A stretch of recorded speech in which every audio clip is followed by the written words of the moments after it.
In the season of Witchcraft, the tree is missing some of its heads, which, spoilers, is actually a big deal.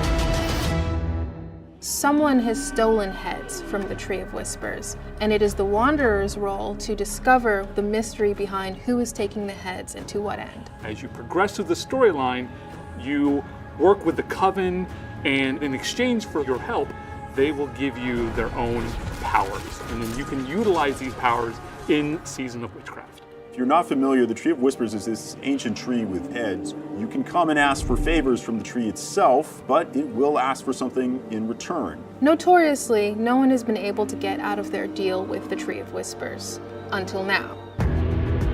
Who is it that's been freeing these heads from the Tree of Whispers? And what are the fugitive heads themselves trying to accomplish now that they're free from the tree?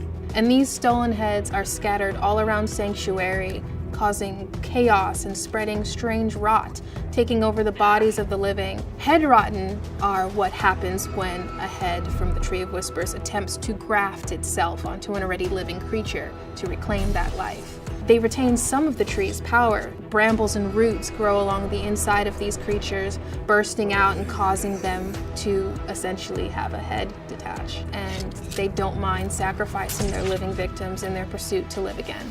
During the course of the season of Witchcraft, you're going to work with different witches to help solve the mystery of the missing heads. The witches of Hawazar are a coven of witches and chose to serve the Tree of Whispers in exchange for its power. At this point, hatred is spreading all throughout Sanctuary, and for the first time, it's managed to launch an attack at the Tree of Whispers, and though the tree is still standing, it's definitely worse for wear. And the witches that are bound to the tree have to set things right. Investigate, hunt down these heads, and through gathering strength in their witch powers to deal with the encroaching threat, they will be able to uncover what the mystery is.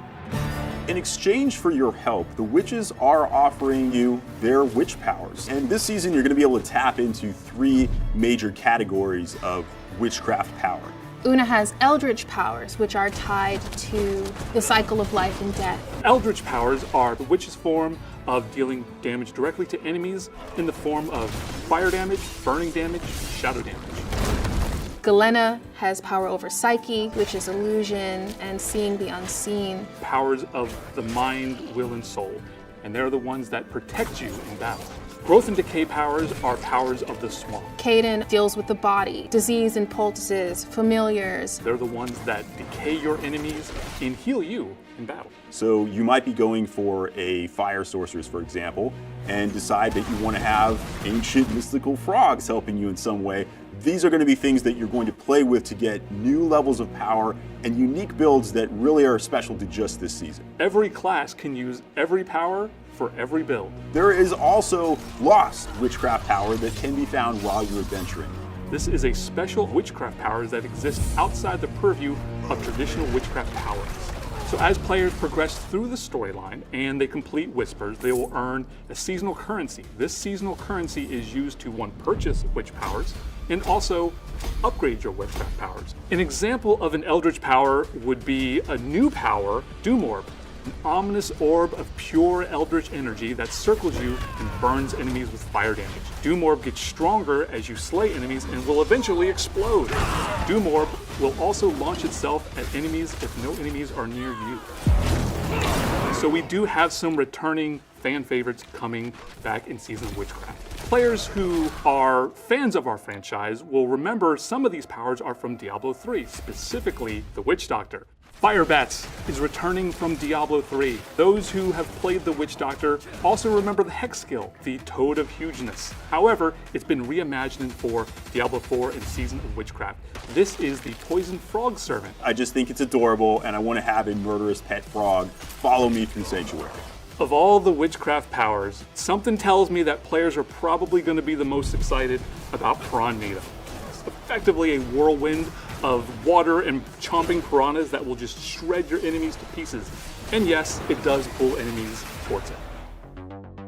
So players will be unlocking and upgrading their various witchcraft powers through performing headhunts. You're going to see that there's an area in the world where the Tree of Whispers has detected fugitive heads. The head rotten are there. You need to go hunt them down. When they interact with other monsters in the world of Best case scenario, they horrifically corrupt that monster to become a new headless form of itself. Worst case, they actually affix themselves to a monster and become a new boss-like entity that has this ancient rotting head on top of this now puppeteered body. There is a horror in them, a sort of Frankenstein-esque monster. So they have more humanoid traits, but even stronger powers. Like flaming swords they're going to be throwing at you, or they might be using poison axes that are hurled your way, or even shadow spears that tear up the ground. So these are going to be some new encounters that you've never seen before. As you perform various whispers in the area, hopefully you see briars out in the world.